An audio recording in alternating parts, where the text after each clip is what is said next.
میں آج علامہ اقبال کی نظم بلال رضی اللہ تعالیٰ عنہ کی تشریح لے کر آپ کی خدمت میں حاضر ہوا ہوں۔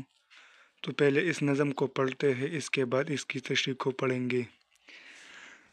چمک اٹھا جو ستارہ تیرے مقدر کا، خبر سے تجھ کو اٹھا کر حجاز میں لایا۔ ہوئی اسی سے تیرے غم کا دے کی آبادی، تیری غلامی کی صدقے ہزار آزادی۔ وہ آستہ نہ چھٹا تجھ سے ایک دم کے لیے، کسی کے شوق میں تو نے مزے ستم کے لیے۔ جپا ہو عشق میں ہوتی ہے وہ جپا ہی نہیں، ستم نہ ہو تو محبت میں کچھ مزہ ہی نہیں۔ نظر تھی صورت سلمیٰ ادا شناس تیری، شراب دید سے بلٹی تھی اور پیاس تیری۔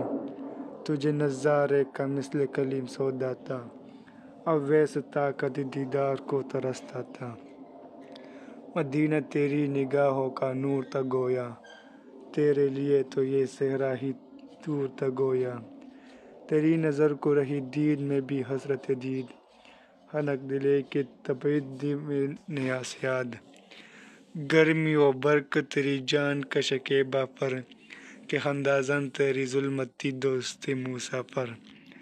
تپش شعلہ گرفتن و بر دل تو زند، چبر کے جلوہ بخشاک حاصل تو زودن۔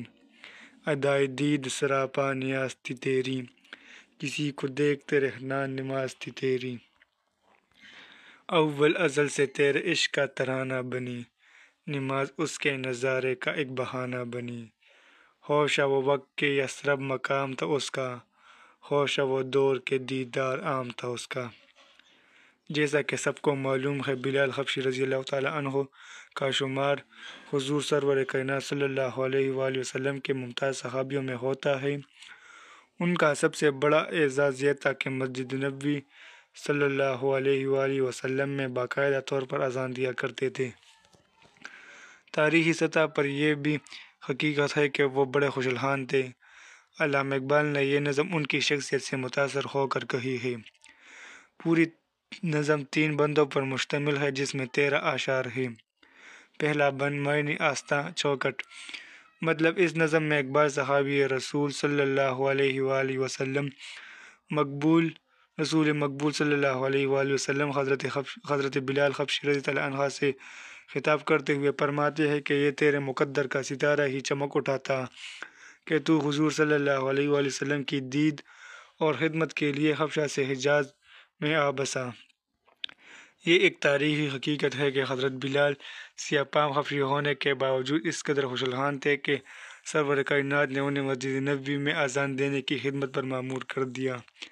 فرماتے ہیں کہ یہ بلال حبشی، تو جو اپنے وطن میں بے کیف زندگی گزار رہا تھا، حضور کی غلامی میں پہنچ کر اس سعادت کا حل ہوا کہ اس غلام پر ہزار آزادیاں قربان کی جا سکتی ہیں۔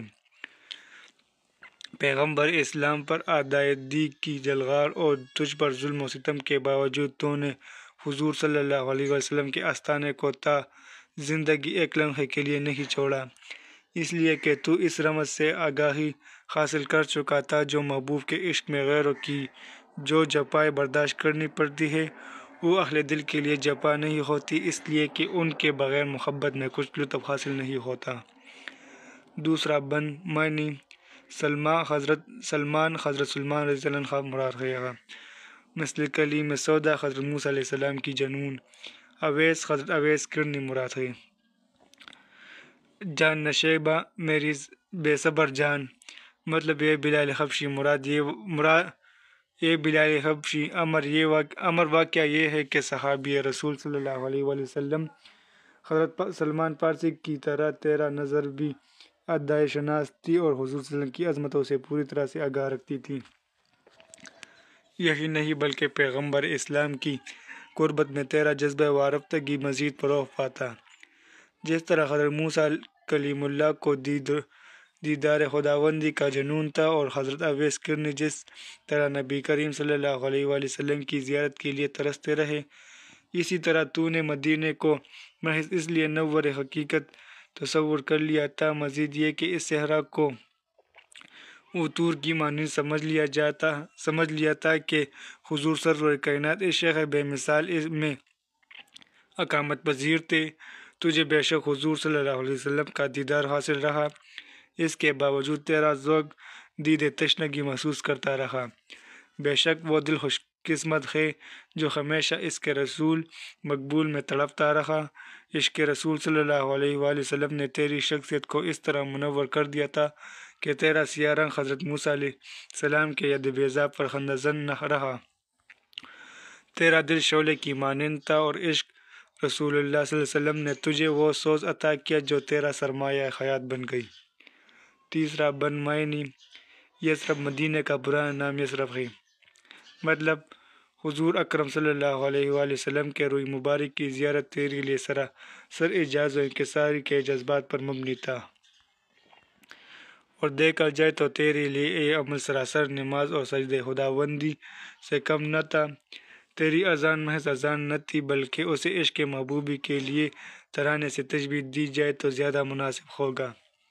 اے بلال حبشی رضی اللہ تعالیٰ عنہ، نماز تو حضور صلی اللہ علیہ وسلم کی زیارت کا بہانہ تھی کہ وہ لمحات کتنے باعث رحمت تھے جب حضور صلی اللہ علیہ وسلم یثرب میں مقیم تھے اور عام لوگ ان کی زیارت سے استفادہ کرتے تھے۔